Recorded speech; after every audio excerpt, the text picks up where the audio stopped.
বহিরাজ্যের 12 চাকার গাড়ি চেকিং করা হয়। চেকিংয়ে এটাতে রাবার শিট ছিল।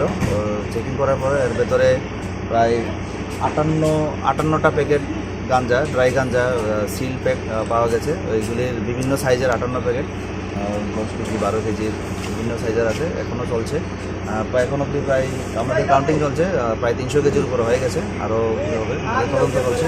আর গাড়ির মধ্যে একজন ড্রাইভার আর গাড়ির একজন অ্যাসিস্ট্যান্ট, ওদেরকে আমরা ডিটেইন করেছি।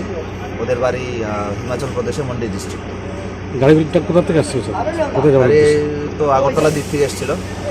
আমরা তদন্ত করছি। আমরা নামটা কি জিজ্ঞাসাবাদে আছি। এখন আমাদের প্রসেস চলছে কাউন্টিংয়ের আর ওয়েইংয়ের প্রসেস চলছে আমাদের। দুজন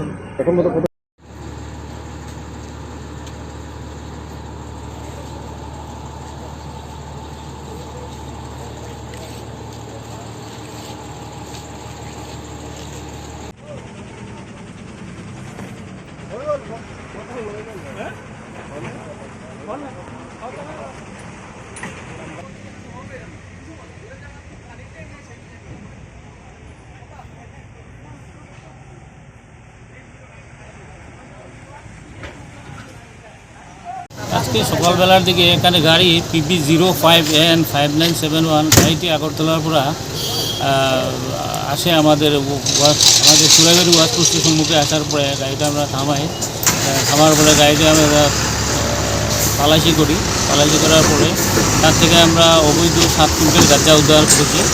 আর তার যে চালক ছিল হেমরাজ সিং আর সহচালক শিবশঙ্কর, দুজনকে আমরা করায়ত্ত করেছি।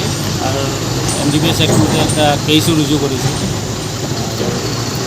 আর যেটি গাঁজা ছিল তার বাজার মূল্য আনুমানিক 70 লক্ষ টাকা, 70 লক্ষ টাকা।